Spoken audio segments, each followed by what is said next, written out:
Mahiya naman kayo sa inyong kapwa Pilipino. Binastos pa nila ako. What is the law and what Pakinggan ng proceeds of the illegal drug trade ng Duterte po. The law enforcement, the highest law enforcement official being head of PNP. Yeah. Now you're hiding the scoundrel, the fugitive. Hello po. Maraming salamat po again sa inyong lahat na walang sawang support sa ating YouTube channel. And also, again, to everyone who's following us, don't forget to share, like, and subscribe sa ating YouTube channel. And also, makikita nyo rin po later yung ating QR code. Yung sa QR code po, don't forget po to follow us, scan the QR code para po makita nyo po yung ating daily postings pong mga social media account. Today po, pag-uusapan natin yung almost 1 month na gera dito sa Middle East na kasali po ang Iran, United States of America at ang Israel. Pag-uusapan po natin yung mga updates. Kasama po natin dyan si Professor Ronald Simbulan. Ayan. I think this would be good. Hello po sa inyong lahat and hopefully Prof, okay naman po sa inyo. Ako, sound ko. Yeah. Okay. Okay. Alright. Sa lahat po na nakikinig, welcome po sa inyo. Nandito po ulit again si Prof. Ronald Simbulan po, former UP professor and chairman po ng SENPEG. Pag-uusapan po na yung mga recent development po dito sa gera sa Middle East. And for everyone who's watching right now, this is a live podcast. Pwede po kayo maglagay ng inyong comment and then we will try to read it in the Ask Prof while we are on our podcast. Today po, recently, marami po mga ganap na nangyari. And ngayon po, ang recent po na update natin para po sa nakakaalam nito, hindi po nakakaalam nito, meron po mga proposal na binigay po ang presidente ng Amerika sa tumatayong di umano'y negosyador ng Iran at nagkaroon na rin ng counter proposal lang sa ganitong pag-uusap ng Amerika at saka ng Iran. Ano ang nakikita ninyo po na possibility pwede mangyari within 24 to 48 hours? And Prof, may question pa po ako. Lately, naalala ko, Diego Garcia is a military base that was for the British and American, which is in the Indian Ocean. Naging malaking issue po yan dito sa Amerika because sinasabi ng Iran, they don't have the capability of any missile that can be launched 2400. Pero nangyari ito at kinagulat ito ng halos lahat ng bansa. And they were saying that from the Iran side, nagsisinungaling sila kahit sa UN, even the representative in the UN General Assembly, nagsisinungaling sila that they really have the capability. Do you think that on our side, we're just giving opinion, do you think that even Iran is not on the clean hands pagdating sa ganito? Do you think po it's warranted that Iran missiled or attacked their neighboring GCC countries? Yeah. Prof, eto naman po. Last week, actually this week nagsalita ng foreign minister ng Qatar that they are condemning yung atake. Pero the UAE president were saying that yes, hindi kami nagre-retaliate but it does not mean that we are not looking for opportunities to be part of the situation. Hindi naman sinabi diretso ng UAE president. Kasi para po lumalabas na ang inaatake na ng Iran ngayon, it's not even the US bases eh.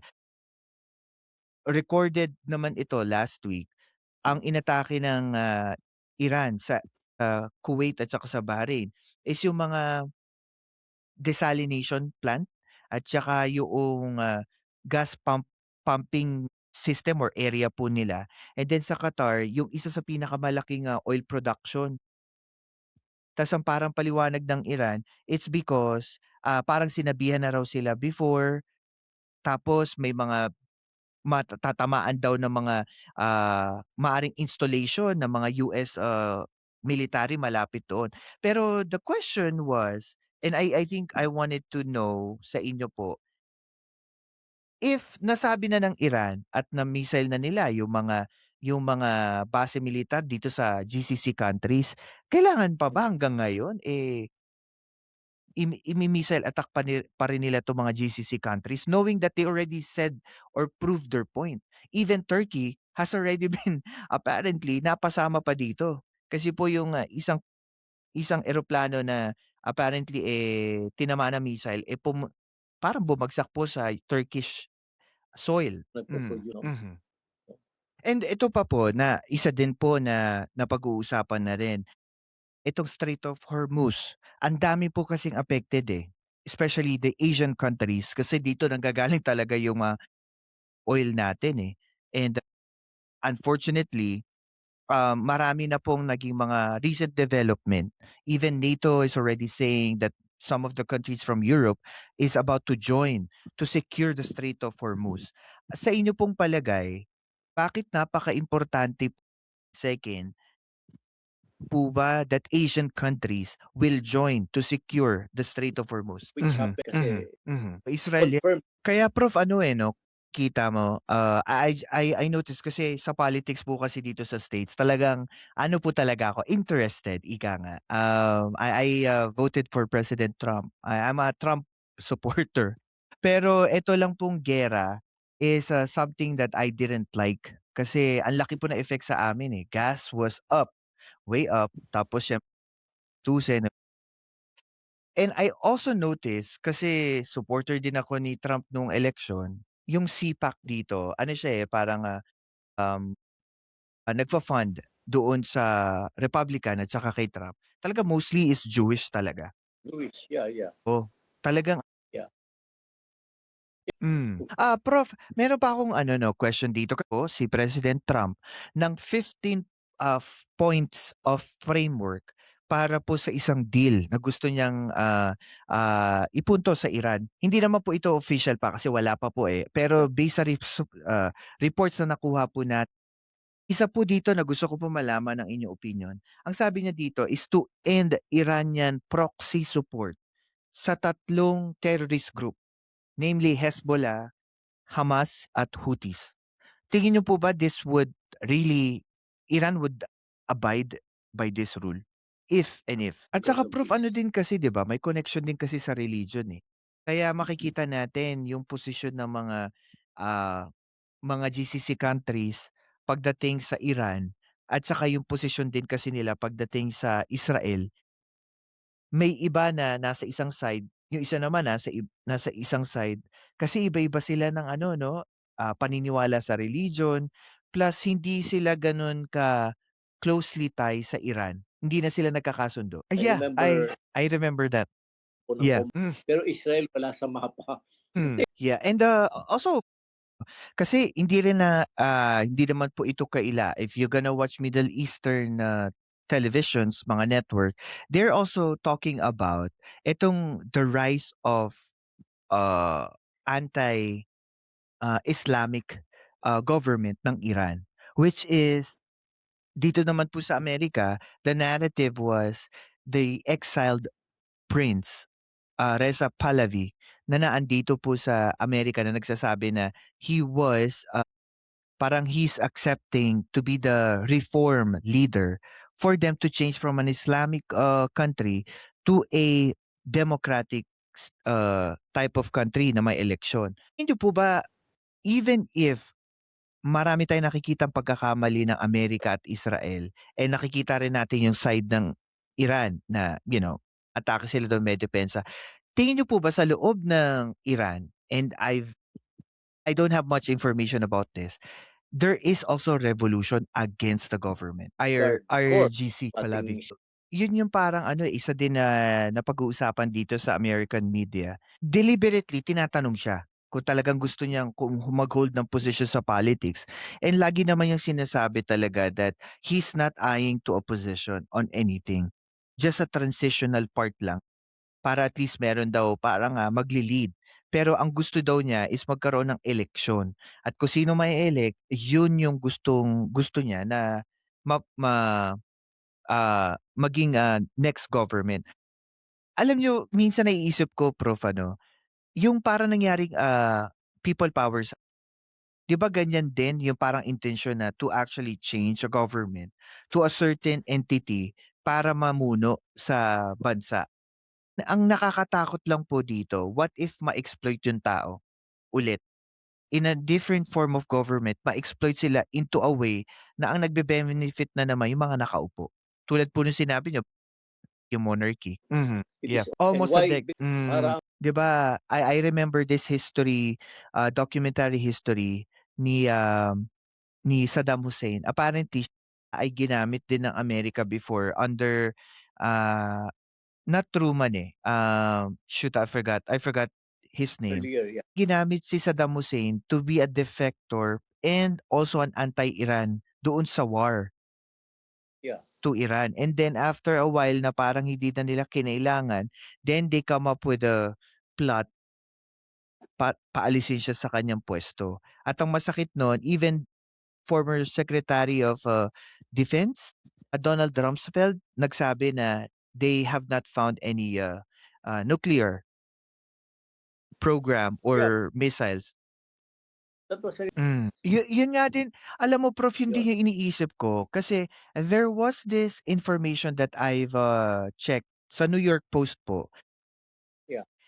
Iran is already activating sleeper cells. Question lang, are they only targeting America? The story behind dito sa yung sinabi niyo po kanina, yung pinatay na na parang, siya po yung may hawak ng IRGC. Lately lang kasi Oh. nangyari. Ang sabi, they're actually activating yung sleeper cells to the people whose alliances is with America. Yun yung parang gusto nilang gawin. So idadamay talaga daw po nilang lahat. Kasi parang gusto nila is kung mawala yung gobyerno ng Iran ngayon under Khomeini, sasama na nila lahat, kasama yung mga alliances. And I think yun yung pinakamalaking question. Another issue din na parang lumalabas ngayon, Prof. Naalala nyo, di ba, namatay na si Ayatollah Khamenei, yung Yeah. supreme leader. Pumalit yung kanyang anak, si Mustafa Khamenei. Ang problema, even President Trump was saying, they don't even know and they cannot guarantee that he is alive. Kasi wala pa nakakita sa kanya in person. Sa lang ng Iranian TV, yung kanyang statement. Pero no one is. Tapos meron pang lumabas na chismis dito sa America that he is actually bodily wounded at nasa Russia. Yun nga daw po Yeah. Kumbaga para na Remember that ng US. yeah, at saka alam niyo, Prof, talagang kung makikita na matindi yung strategy kasi for them to even last this long, nagkakaroon pa sila Yeah. ng counter-offensive sa Strait of Hormuz. Tapos even if like a lot of their military bases is already gone, so nakakapag-launch pa rin. Yun nga I think ito yung ginawa ng mga clerics para naisip ko rin. I think this is what we call talagang influence ng mga clerics. Yung tindi ng religion nila sa Iran. Whenever Ayatollah say this, they all only believe it. Siyempre kung ano sabihin ng statement ng bagong supreme leader, they just gonna believe it. Oh yeah. Prof, sumagot ang Iran dito sa 15 points framework ni President Trump para matapos na tong gera. Ang isa sa mga napansin ko dito at nabasa ko sa counter proposal nila, ang sabi nila dito, right to uranium enrichment. Do you approve if itong counter proposal about uranium enrichment ng Iran? For enrich, Reparations.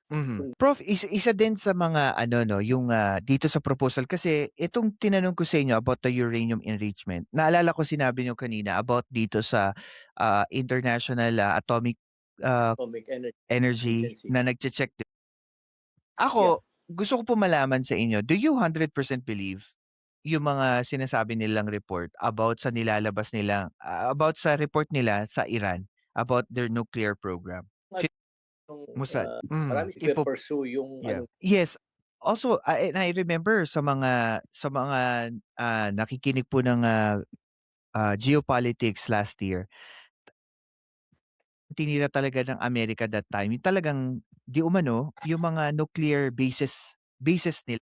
Andito na, well, andito na yung, ano ba 'to?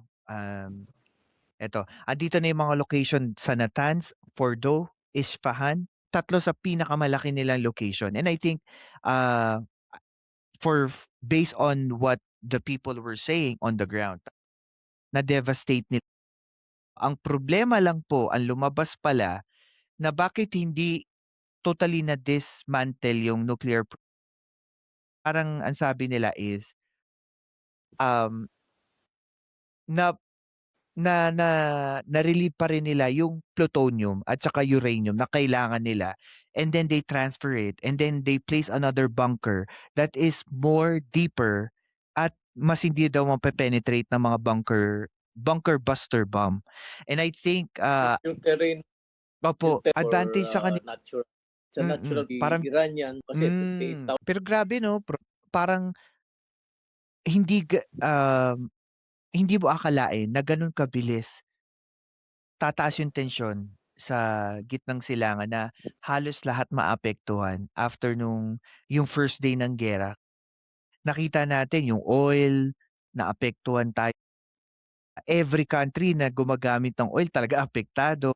And then Yeah. stock market, kahit dito po sa States we were very much affected. Neto na lang, nung nagkaroon sila ng proposal back and forth, dito na lang parang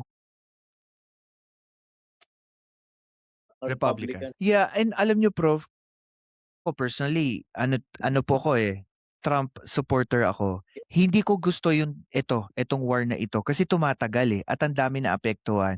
And also dito kasi sa Amerika, I think based on all the things na na-research ko, both Republican and Democrat is affected Kasi Yeah. lumalabas pala po Prof, they are all connected into the yung mga companies na gumagawa ng mga gamit pangdigma, yung mga Lockheed Martin, Boeing, apparently every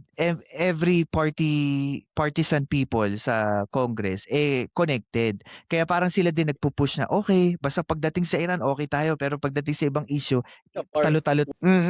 Totoo. And Prof, ano ang niyo, ano ang pakuwari ninyo 'no?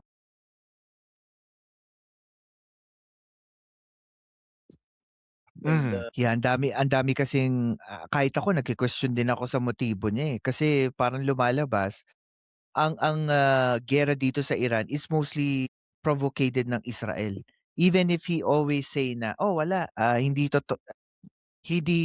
ako naimpluwensya ng Israel. This is my own prerogative." Pero imposible kasi even one of his supporter, pinakamalaking donor niya. Yeah. I think billionaire or trillionaire si Odelson or Edelweiss ang pangalan po niya. Ano talaga, they are going to be parang reformist na Israeli siya na talagang on to talaga po, on to war. Hanggang mahilig sila sa giyera. Prof, yung siguro kasi ang ganda ng pag-uusap natin, ang dami natin na uncover. Maraming connection. Even even si yung asawa ng kanyang anak. Yeah, nakalimutan ko lang yung pangalan. Yan. Na which is actually one of the parang negotiator ng Iran at saka ng Iran at Amerika. Yun. So yung I think because marami na tayong napag-usapan at for sure information packed itong podcast natin today. Sa mga nakikinig po maraming salamat. Kung may mga comments at may gusto po kayong itanong, pag natapos po yung live natin, just put it down on the comments below and we will try to answer those questions. Prof, dito na tayo sa last part natin ng podcast natin. Ano po ang nakikita ninyo if itong 48-hour or hindi pala 48-hour, itong 5-day na ipinataw ni Pangulong Trump kasi nag-okay na sila parang hindi na nila bobombahin yung mga generator at grid ng Iran dahil nagkasundo sila sa deal di umano. Tingin niyo po ba matatapos ang 5 days, magwo-worse ito or tingin niyo they will settle for something better?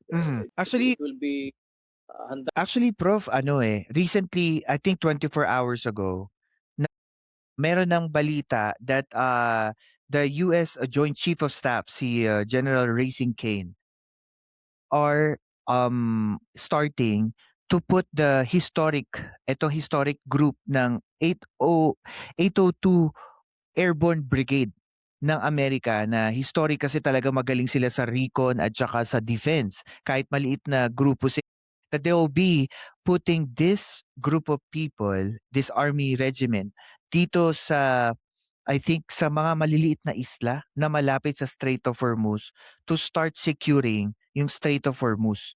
And they were saying that this would intensify yung security doon. Ang nagiging issue lang doon, tulad nung sinabi nyo rin, is the connection behind having troops on the ground.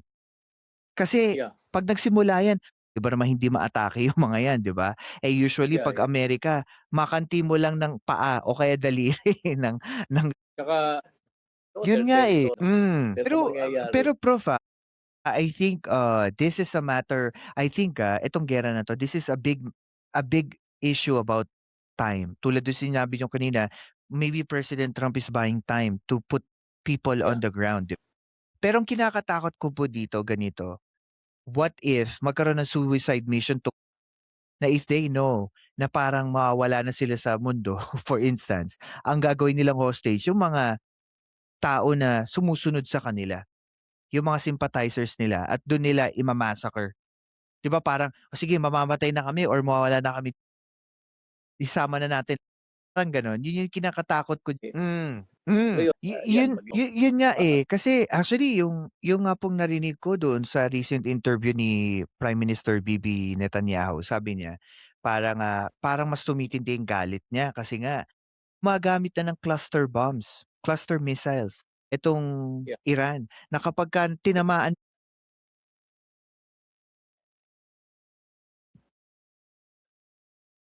spread pa. So, Opo.